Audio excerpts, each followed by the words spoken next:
The CBS Radio Mystery Theater presents...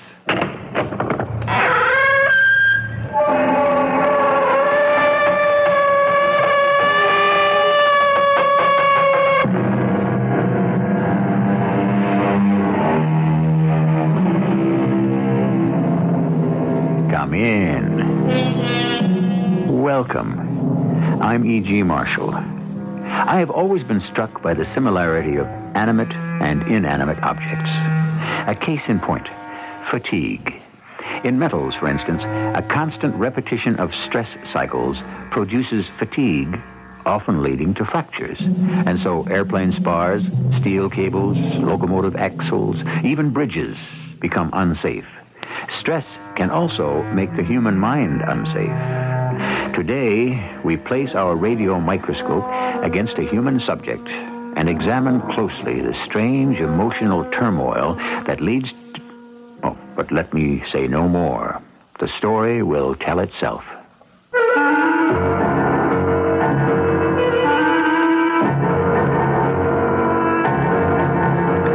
Our mystery drama, Maud-Evelyn, adapted from a story by Henry James, was dramatized especially for the Mystery Theater by G. Frederick Lewis and stars Paul Hecht.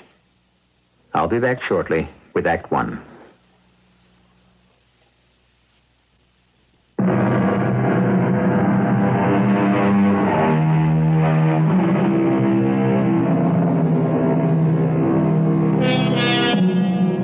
Peter Harkness was in trouble and didn't know how to cope with it.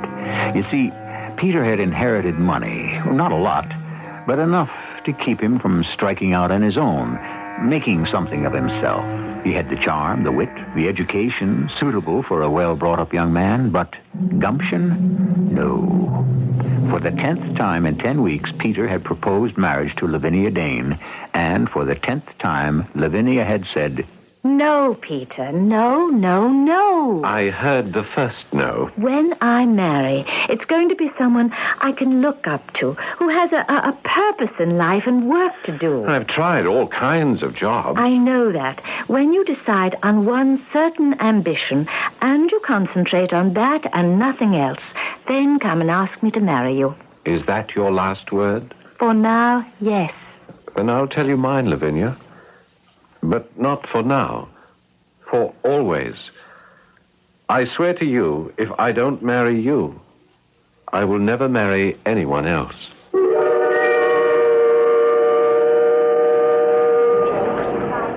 Cheers, George. Cheers.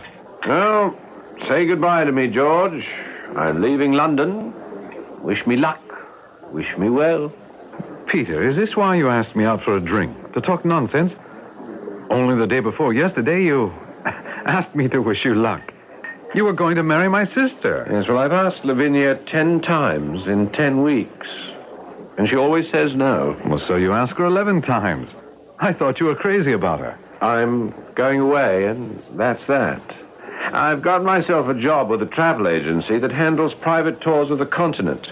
I'm due to leave for Switzerland and Rome on Saturday with a middle-aged couple. Very ordinary, very nice. I've met them, Mr. and Mrs. Diedrich. So you're running away. Oh, no, not at all. Lavinia wants somebody with a purpose and a future. Besides, if I'm out of London and she can't see me, perhaps absence will make the heart grow fonder. You, Peter Harkness, 5 years at Eton, then 4 at Oxford. A travel agent? Not even that. A nursemaid for the middle-aged who wish to be led by the hand from the Jungfrau to the Colosseum. Well, at least you're laughing about it. And everything's a joke to me, except Lavinia. And then, Lavinia, he said to me, everything's a joke to me except Lavinia. Now, what's wrong between you two? Well, there was never very much right with us, that's all. He was pretty wild-eyed when we left the pub. You don't think that he might do... Oh, something desperate because I won't marry him? No, I'm afraid not. You see, that's the real trouble. Peter's not given to desperation, and he's too influenced by the easy way and the kind word. And that's not the kind of man I'd like to have for a husband.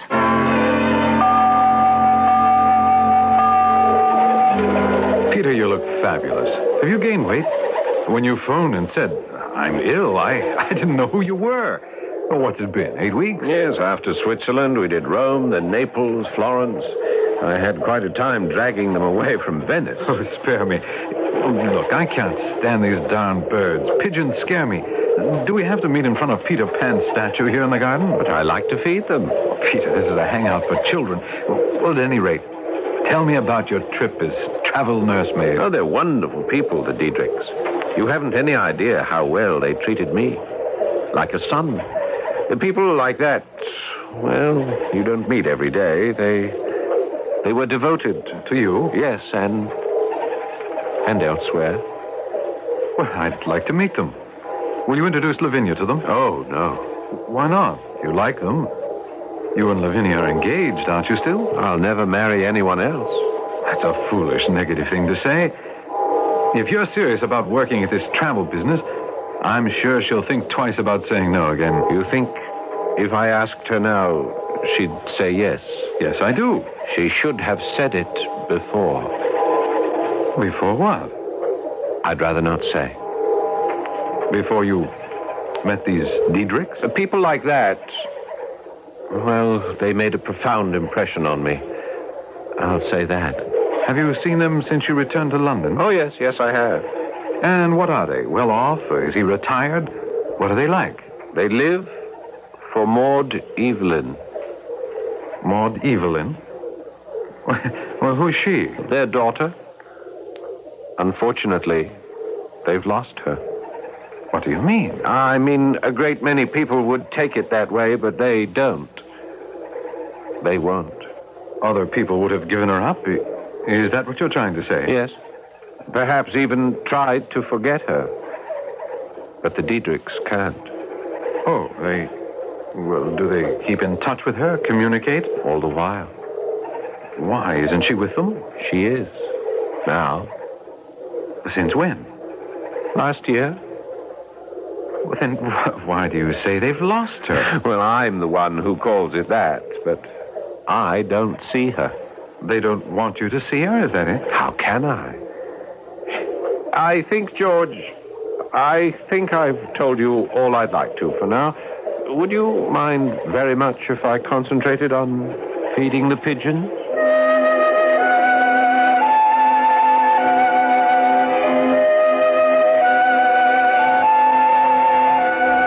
Lavinia, I don't know what to make of Peter. I had the most peculiar conversation with him right by the statue of Peter Pan in Kensington Gardens.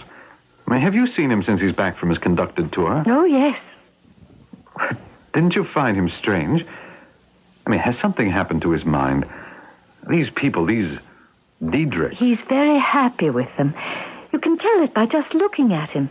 He's over at the house in Westbourne Terrace every day. That's not right. There's something, I don't know, unhealthy about the whole thing. Would you promise me, in case he should want to introduce you to them, promise me to refuse to go? But wouldn't you go to meet them either, George? No, never. But why? Aren't you curious? Well, I can't explain it. If I believed in Satanism, I might say theirs is an evil influence. George, did he tell you about this Maud-Evelyn? He was very evasive about it, and mysterious, I thought. I said there was a daughter, but there seems to be something the matter with her. Do you know what it is? The matter with her is simply that she's dead. What? When did she die? Oh, years and years ago. She was 14, I think, a little girl. Isn't that the impression he gave you? Well, he had this peculiar look. He said that she was always with them. Do you understand what he meant? Well, the Diedrichs live for her memory. She's with them in the sense that they think of nothing else. But what could be his interest in a little child? Well, it appears that she's a lovely little thing. Peter? Our Peter is interested in a little girl in a pinafore? Oh, I think she was older when she died. Perhaps 16 or 17. Every time he tells me, he adds a year or so. Do you know what he told me? That the Diedrichs are in touch with this deceased child. They communicate with her. Oh, but they do, in a way. They go in for mediums and spiritualists, that kind of thing. Well, Peter, does he go with them to these seances? Oh, no. Ask him to show you the girl's photograph. He carries it with him. He goes around showing pictures of a young girl he never knew. Oh, I had a feeling I was right. He's possessed in some way. George, what if I am also possessed? Or at least affected? By a photograph of a child? Not the beauty of the face. I don't mean that. Well, Lavinia, obsession is obsession. It's dangerous. No, I don't mean it in an ugly way. But the whole thing, you see, the attitude of the parents, the way they've made the girl's memory almost a religion. I think that's what Peter came to tell me yesterday. Not to ask you to marry him again? No. Believe it or not, George, I think Peter has found something as important to him as I was.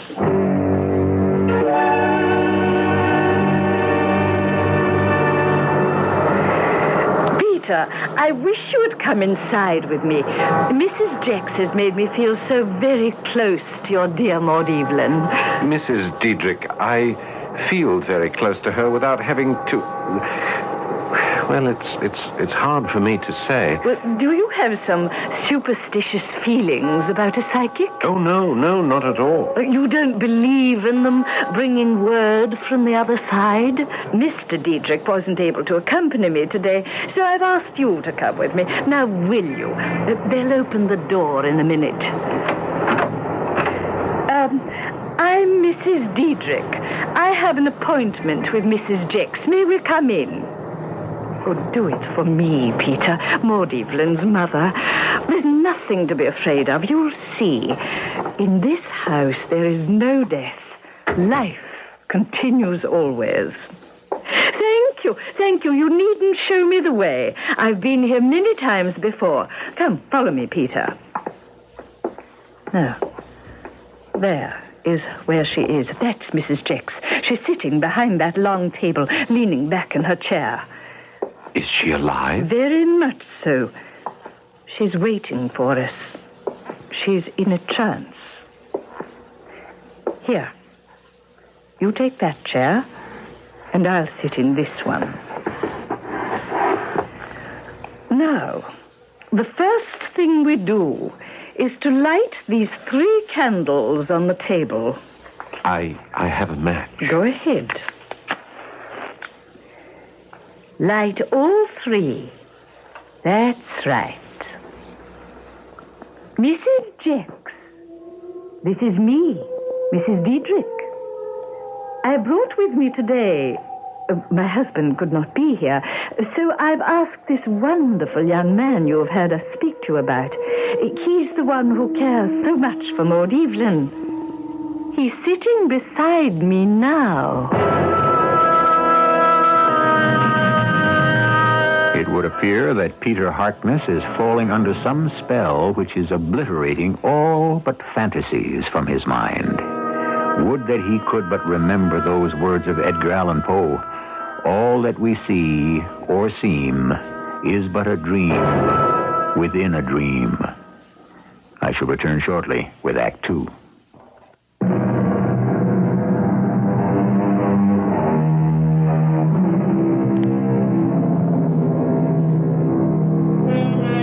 Had anyone said to Peter Harkness 6 months ago, one day you will be stepping into the parlor of a psychic to please the mother of a little girl you have never met who died when she was in her early teens, he might have said, "But why? I want to marry Lavinia Dane. What should I do at a seance?" Let us listen. Perhaps we may understand what Peter Harkness cannot. Mrs. Jex, I am Mrs. Diedrich. I brought with me a young friend who also wishes to communicate with Maud-Evelyn. Let the quietness and twilight fall around you, Mrs. Diedrich. Do you have any word from my daughter today? She has much to say to you and to the young man. Mrs. Diedrich, is this medium a woman? She sounds like a man. It is her guide talking through her. Her guide? Sir Walter Scott. He communicates from the other side.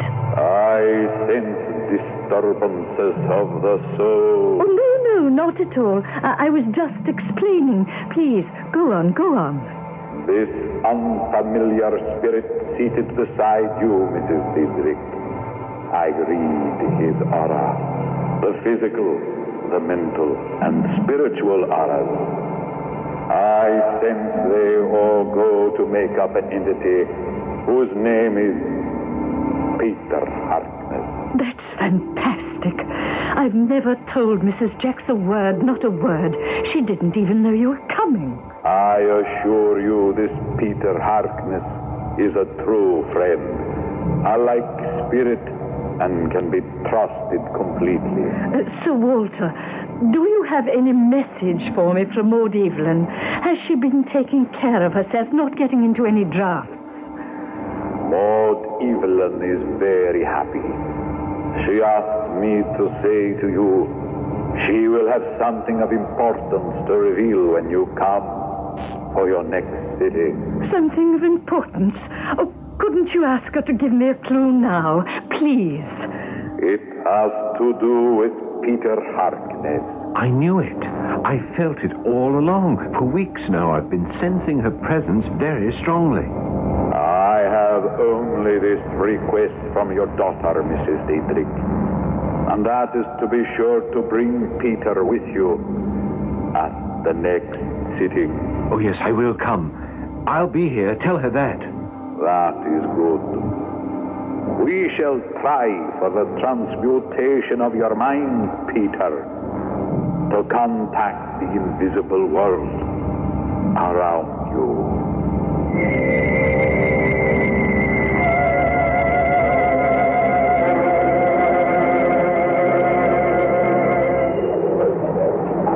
Lavinia, I've so much to tell you, I hardly know where to begin. I seem to be going in all directions at once. That's why you always come here, isn't it? To Kensington Gardens. Right here, in front of the statue of Peter Pan. I've never thought why. It seemed a natural thing to do, to meet you here. Always has been. Some people might say you're identifying with Peter Pan, the boy who didn't wish to grow up. What are you talking about? Oh, never mind. Another time I'll go into it. I'm glad to see you, Peter. You look well and prosperous. And a little fat. You must be eating well. Well, they've adopted me, the Diedrichs. Mrs. Diedrich is an excellent cook. It shows. They are the simplest, kindest, yet most original and unusual people. Well, if they've taken a liking to you, that speaks well for them. Do you have friends in common? Whom do they know here? No one but me. They keep to themselves, but... well, they are extraordinary people. They have certain beliefs which may seem strange to others. Such as what, Peter? We sensible people are not supposed to believe in the existence of what we cannot explain, yes? Am I right? I suppose so. In fact, before I went to Switzerland and Italy with the Diedrichs, I couldn't abide anything I could not understand. I disliked the mysterious. You see, what I'm getting at, Lavinia, is that in the past few weeks, Mrs. Diedrich has been taking me to her spiritualist, a Mrs. Jacks. Well, I thought you didn't believe in that sort of thing. I didn't. But this lady spiritualist is incredible.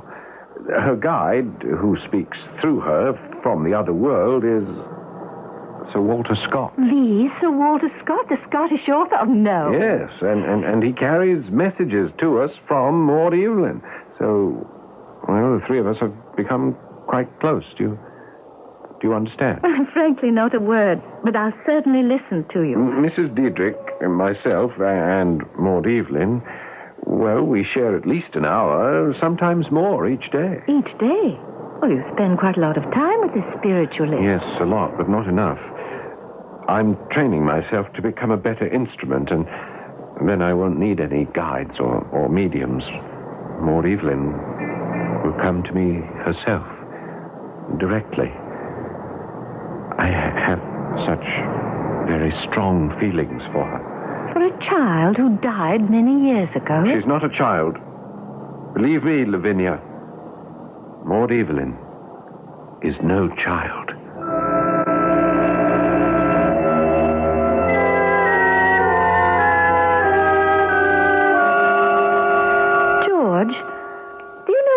Peter has now made himself believe. About the deceased daughter of the Diedrichs? He thinks he knew her when she was alive. But that's not possible. You know that. And he speaks of her as if she wasn't a child, but that she was quite grown up. Well, I don't know when imagination leaves off and madness begins. Well, he tells me stories, happenings they shared, conversations he had with this girl, what she used to say, what they did together, places they went. She's more real to him than reality itself. His mind is full of Maud-Evelyn. Lavinia, do you think Peter has gone mad? No, I don't. I can't. It's all too beautiful. Lavinia, don't tell me you're becoming infected with this preposterous theory. It is a theory, George, but not really so preposterous. How can you talk like that? If he has caught this contagion from the Diedrichs, I hope you're not going to catch it from him. I don't know if I should tell you this, George. Peter said to me yesterday he was in love with Maud-Evelyn. Lavinia, do you honestly feel that he is entirely sane? When he tells it, and you see his eyes so filled with love, it takes your breath away. It's that beautiful. It's pathetic. A young man of 25 talking about his love for a 15-year-old who's dead, who he's never met. All of a sudden, she's not 15, she's 16, 17. How can he be rational?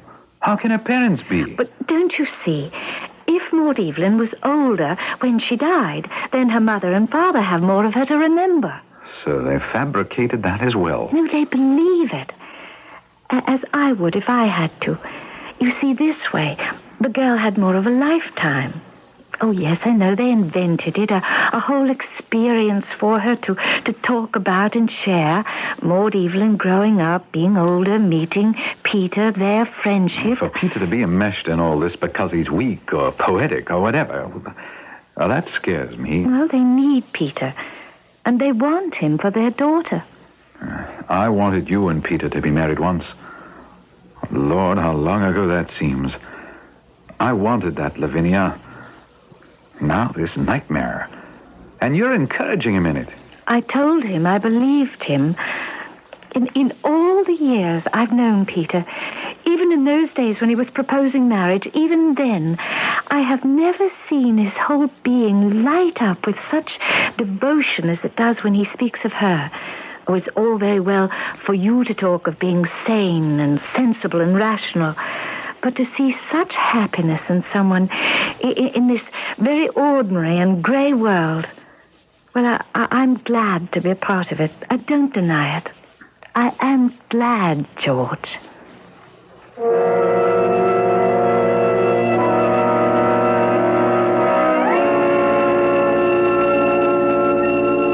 George, you all right? Your eyes will get accustomed to the dark. I really appreciate your coming with me at the last minute like this. No, not at all. Lucky I ran into you in Westbourne Terrace. Well, how often do you and Mrs. Diedrich visit this Swami? Oh, she's no Swami. Her name is Mrs. Jex. She's a medium of the first order.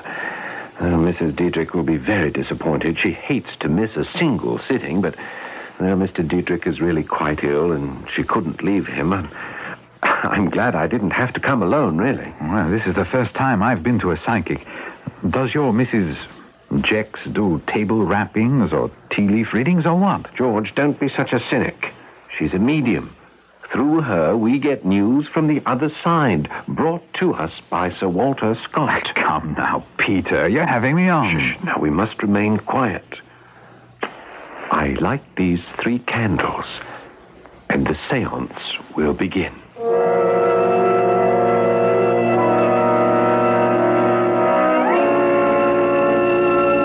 Mrs. Jex, would you ask Sir Walter to come to us, please? Mrs. Diedrich could not accompany me, so I have asked an old friend to share with me this journey into the infinite. Do I say anything, Peter? No. I am ready for the transmutation of the mind to contact the invisible world around me. Peter Harkness, you are standing at a golden gate that will open your mind to a larger, greater field of consciousness. Yes. Yes, I am. That woman's not saying those words, Peter. Her lips aren't even moving. It's a trick. Shh, George, please. Limits there are none. As you climb the hilltop, when you reach the summit of your hill, you will find your dreams guarding the topmost peak. Oh, yes. Yes, Sir Walter. I shall. That's not Sir Walter Scott. George, please, I beg of you. The sun will set. The quietness and twilight will fall around you and your own. Your beloved Maud-Evelyn will speak. It's a fake, Peter. Look at this wire in my hand. I pulled it out. There's someone in another room speaking into a microphone. It's a farce.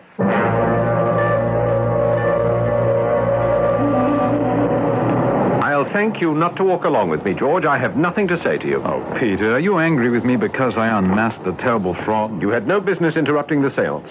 You were a guest in that house. You saw the wire in my hand and the voice suddenly stopped. Now, what do you think that was? Well, yes, of course the guy had stopped with your behavior. Oh, it's too ridiculous, Peter. Now, which way are you going?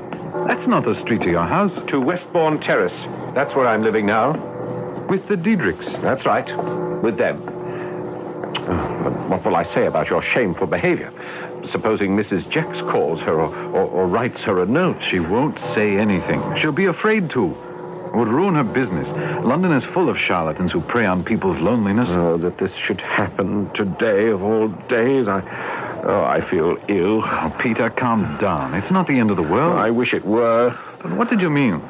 Today of all days. Today is the anniversary of my blessed engagement. Oh, I hadn't realized. You mean to my sister, Lavinia? What are you talking about? I mean my true engagement to Maud-Evelyn. We talked about stress, emotional fatigue, which can cause a breakdown in the human psyche as surely as if it were a rubber band stretched beyond its tolerance. That's one possible explanation. Yet, who is to say that an imaginary world is not a greater refuge than the world we know? Henry James has created three people, Peter and Mr. and Mrs. Diedrich, for whom fantasy is the only reality. I shall return shortly with Act 3.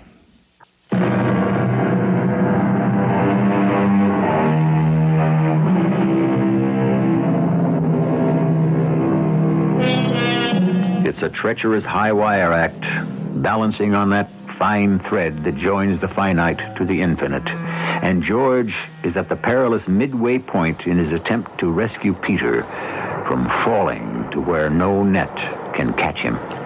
Did you say, Peter, that today is the anniversary of your engagement to Maud-Evelyn? That's what I said, George. It was inevitable. From the very first moment when I met Mr. and Mrs. Diedrich, when I sat with them to plan their trip, they recognized me as the right person. You were the right person? Yes, to become their son-in-law. They wanted her so much to have experienced, well, everything. Did I ever show you her picture? She has a child's face. So Maud-Evelyn became engaged to you?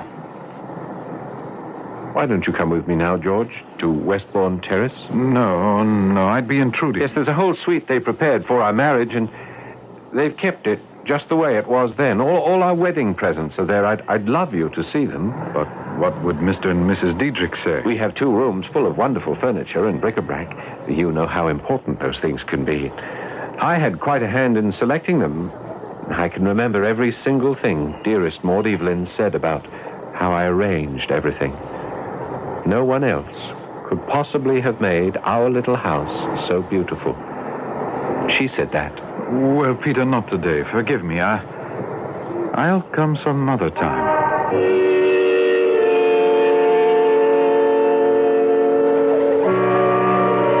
I thought you said George would be meeting us here, Peter. We've been sitting here for 10 minutes. Do you think he'll come? Oh, Peter, will you forget those pigeons for a moment? Look how smooth the bronze rabbits are worn at the bottom of the statue. All the children love Peter Pan so much they climb all over him. Lavinia. You don't have to say it, Peter. You know? I can see you're wearing a black armband. You don't have to tell me anymore. I understand. Hello, Lavinia, Peter. There was such a traffic jam at Marble Arch, I thought my cab would never get through. Well, I've only been here a few minutes, George. It's been too long since the three of us were together. I'm afraid I have something infinitely sad to tell you both. I see that. I hope you've lost no one that I know, Peter. He has lost a wife. Your wife? I didn't know you had a wife. The more we live in the past, the more times we find in it. I live in the past, too, Peter. But I hope, sister dear, not with the result of making such extraordinary discoveries. You see, her parents wanted it for her, wanted it so much. So, well, it worked out. We married. Maud-Evelyn did have all her young happiness. You married? The marriage did take place. So now you're a widower. And the black armband is a sign. I shall wear it always. But when she died, wasn't that years ago? Peter, isn't it a little late to have started to wear black? I had to wait until all the facts of my marriage gave me the right. Now, if you'll excuse me, I must go. They're waiting for me. They become quite anxious if they don't know where I am.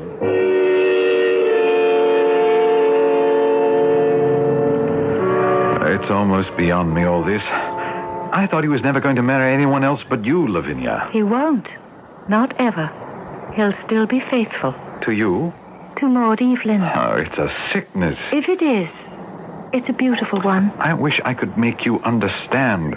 A man cannot go on from day to day with one foot in this world and one foot in another. It can't be stopped.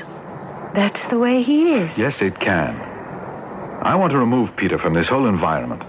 Westbourne Terrace, the Diedrichs. Take him somewhere to give him time to think things over, to realize what a wasteland he's making of his life. Take him by force. If need be, yes. Now, you remember Dr. Medwin? Frank Medwin, who was at Oxford with Peter and me.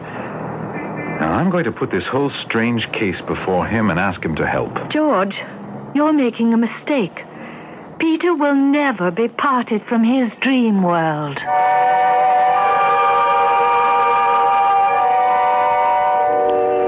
I can't begin to tell you how delighted I am you both have come to visit me here in Westbourne Terrace. Now, Mr. and Mrs. Diedrich occupy the entire top floor. They're out at the moment, so we'll have the whole place to ourselves, and, well, I can show you the wedding suite as we've kept it all these years. All these years? And how long have you known the Diedrichs? Since last spring, no? George, don't keep pinning him down. You go ahead and show us everything, Peter. We want to share it with you. Wait till you see. Oh, it's a treasure house. I furnished a lot of it myself. I felt nothing was too good for her. It's these two rooms, the wedding suite. There they are. Oh, Peter, it's lovely. Charming, tasteful, and elegant. A French provincial sitting room and bedroom. Ah, yes, you've hit it on the head, George. That's a Louis XVI chaise longue and a little 18th century fruitwood secretary for her to write her letters on. Oh, I can't take my eyes off the armoire, Peter. Certainly 17th century. I found it in the flea market. Peter, you've done an excellent job of decorating. It was for her. It was for us. Oh, I like that old cotton paneling on the walls. Recognize the Tree of Life design? We used to stand under it, Maud-Evelyn and I, before we were married, and imagine each branch would be another child. And that coffee service on the small table near the bed. Yes, completely en pied.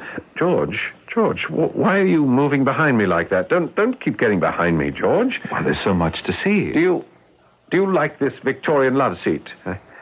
I come down here by myself every day and sit there alone and think of her. Oh, and there's my pride and joy. Our bed with lace canopy. It's never been slept in. George, what are you doing? Will you let go of my arm? You're twisting it. George, Ow. do be careful. I can't bear this. Lavinia, open the bottle quick and put some chloroform on the handkerchief. George, Lavinia, please.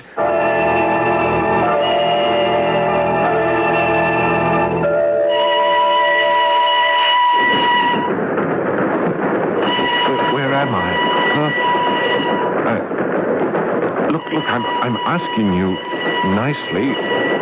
Why am I on this train with you? No luggage. Where are we going? All right. Do you remember Frank Medwin? Yes, of course.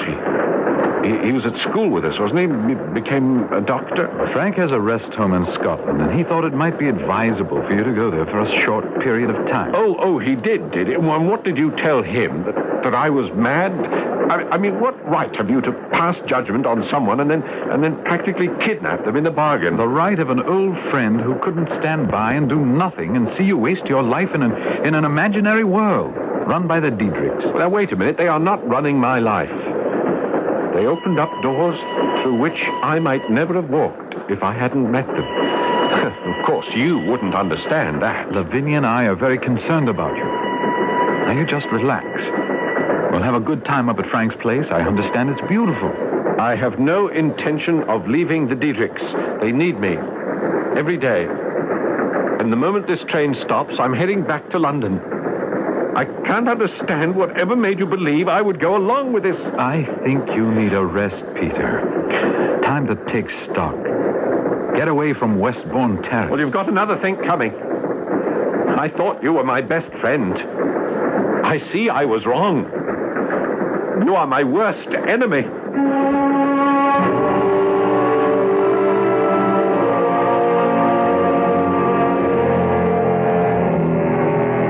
George, admit it. It was wrong of you. It was wrong of me, too.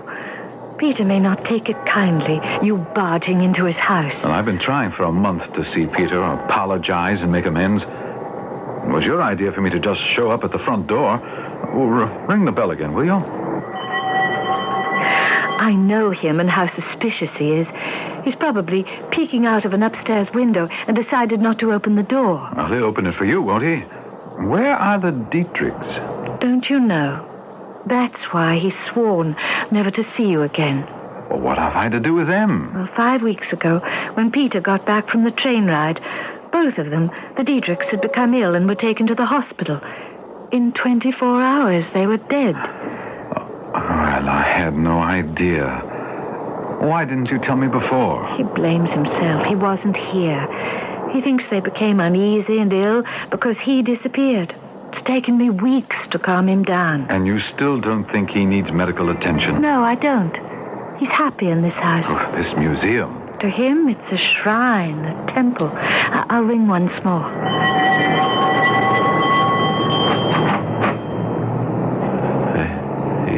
Yes? May we come in and talk to you, Peter? Who are you? Maud-Evelyn. I've been waiting for you. Where have you been? Peter? Maud-Evelyn, send that man away. I don't wish to see anyone. Peter, it's me, George. Don't stand out on the stoop, Maud-Evelyn, dearest. Come in. Goodbye, George.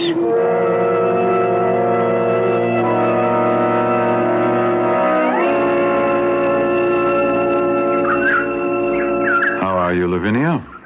Very well. And you, George? Much the same. I'm worried about you now that you've moved into his house. I'm perfectly fine. You've been happy with Peter this last month? Oh, yes. How is he? Very well. He's going into the antique business. I persuaded him to sell some of those antiques. He has quite a flair for that. Does he know you're meeting me today? I owe you an apology for what he said that day, George. Remember? Send that man away. Well, he didn't know who I was. But he was in such a state. I noticed that, Maud-Evelyn. Anyway, no, I didn't tell him we were meeting here in the gardens. Why do you suppose he used to come to this very spot time and again to feed the pigeons? He still does sometimes. We sit here at the feet of Peter Pan. But why? He's never told me. And you're happy, are you, Lavinia? The happiest I've ever been. He still calls you Maud-Evelyn? Yes. Actually believes you are? Yes. Oh, my Lord in heaven. How long can you go on playing this dreadful game? Maud-Evelyn, a girl who died in her teens years ago. Remember, he said he would never marry anyone else but me. Well, I've made that possible. You're married to him? Yes. We're married now. Oh, what about the names? Didn't you have to give your right name to the registrar? Peter thought it was a good joke, that's all. And you think it's a joke? Acting out the part of someone else? Oh, but I'm not acting. I've only borrowed a name to make a man happy. What do you think would have happened to Peter if that world of his imagination had come crashing to his feet?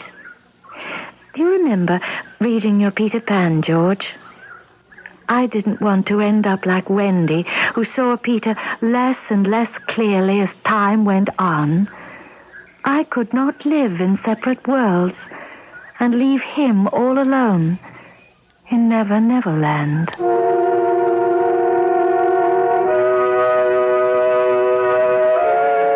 I think I misled you at the start of today's Mystery Theater. I warned of breakdowns and tragedies as a result of stress. I'll amend that now and say this was rather a tale of the virtues of imagination, which in itself can create beauty, justice, and happiness. And isn't that everything anyone could ask for in this world? I shall return shortly.